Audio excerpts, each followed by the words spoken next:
আমরা যারা ফেসবুকে নতুন, আমাদের প্রত্যেকের পেজে রিচ, এনগেজমেন্ট, নেট ফলোয়ার সবই কিন্তু আজ ডাউন।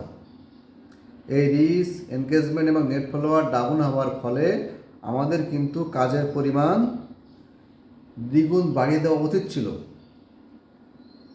কাজের পরিমাণ দ্বিগুণ আমরা না বাড়িয়ে করছে কি, কাজের পরিমাণ দ্বিগুণ আমরা আরও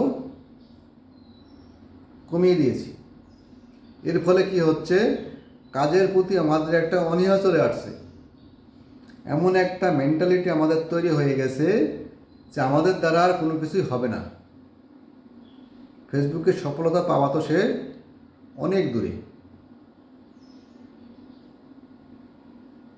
আমরা আগে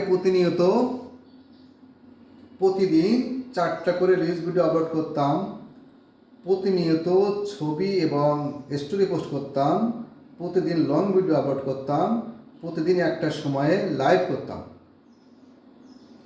আজকে আমরা সময়ের অভাবে বলেন, নিজের অনীহার কারণে বলেন, আমরা প্রত্যেক দিন রিলস ভিডিও আপলোড কোনোদিন করি, কোনোদিন করি না।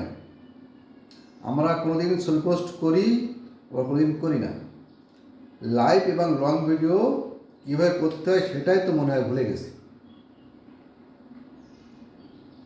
এইরকম মনোভাব যদি আমাদের মনের ভিতরে থেকে থাকে তাহলে আমরা সফলতা পাবো কীভাবে? একটা জিনিস মনে রাখবেন, এই থেমে যাওয়া মানে কিন্তু হেরে যাওয়া নয়। আমরা হেরে যাওয়ার জন্য কিন্তু ফেসবুকে আসে নাই। আমরা আসছিলাম একটা উদ্দেশ্য নিয়ে, সেটা হচ্ছে সফলতা। আমাদের অতীতে যে দিনগুলো আমরা রেখে আসছি সে দিনগুলো আমরা ফ্রি পাবো না, কিন্তু আমাদের সামনের যে দিনগুলো আছে এই দিনগুলোতে আমরা দ্বিগুণ পরিমাণ পরিশ্রম করে আমরা সেই সফলতার দ্বার প্রান্তে পৌঁছতে চাই। আজ থেকে আমি আমার ফেসবুকের দ্বিতীয় অধ্যায় শুরু করতে চাই। বিরামহীন পরিশ্রম, একটাই নেশা, সেটা হচ্ছে সফলতা। পিছনে আমার দেয়াল, পিছনে যাওয়ার কোনো পথ নাই। এখন রাস্তা একটাই, সামনে এগিয়ে যাওয়ার।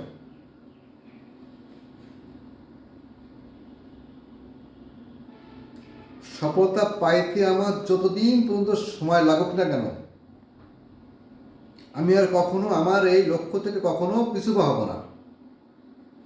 আমাদের ভিডিওতে ভিউ, আমাদের লং ভিডিওতে ভিউ, আমাদের লাইভে অডিয়েন্স আসুক আর না আসুক, এসব নিয়ে আমরা বিন্দুমাত্র চিন্তা ভাবনা করব না। আমরা যদি প্রত্যেক দিন ফেসবুকে নিয়ম মেনে রিলস ভিডিও আপলোড করি, ছবি পোস্ট করি, লং ভিডিও আপলোড করি, লাইভ করি, তাহলে কিন্তু আমাদের রিলস ভিডিওতে ভিউ, লং ভিডিওতে ভিউ, লাইভে অডিয়েন্স এনে দেওয়ার দায়িত্ব কিন্তু ওই ফেসবুকের। আমি অনেক বড় বড় পেজ দেখছি, 70,000, 80,000, 1 লাখ, 1.5 লাখ, তাদের পেজে কিন্তু কোনো ভিউ নাই। অথচ যাদের পেজের ফলোয়ার সংখ্যা 5,000 কিংবা 10,000, তাদের পেজে কিন্তু অনেক ভিউ আছে ওই বড় পেজগুলোর তুলনায়। কারণ কি জানেন, এই ছোটো পেজগুলোর কাজের অ্যাক্টিভিটি অনেক হাই বড় পেজগুলোর তুলনায়।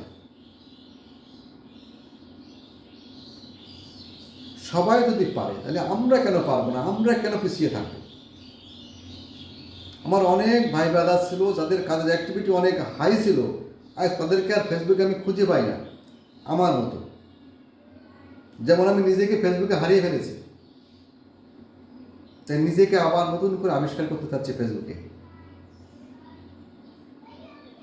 আমি আমার ফেসবুকের দ্বিতীয় অধ্যায় শুরু করতে চাচ্ছি আজ থেকে, এবং সেই অধ্যায় চলবে সফলতার আগ পর্যন্ত।